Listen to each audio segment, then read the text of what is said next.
આજનો બ્લોગ આપણે સાંસદ શ્રી પૂનમબેન માડમ જે દેવભૂમિ દ્વારકા અને જામનગર જિલ્લાના સાંસદ શ્રી છે, એમનો જન્મદિવસ છે. એમના નિમિત્તે આજે એમને મેગા કેમ્પનું આયોજન કરેલું છે, જેમાં ઘણા બધા રોગો માટેના નિષ્ણાત ડૉક્ટરો આવેલા છે.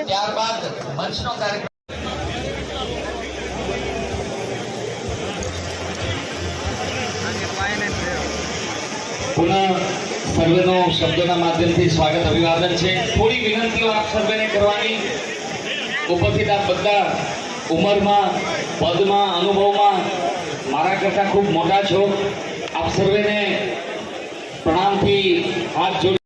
અંદર તો છે જ રક્તદાતાઓ, ઘણા બધા રક્તદાતાઓ બહારે ઊભા છે હજી કતારમાં, લાઈનમાં. એમના માટે થોડી વ્યવસ્થા જળવાઈ રહે એ વિભાગમાં માત્ર રક્તદાતાઓ સિવાય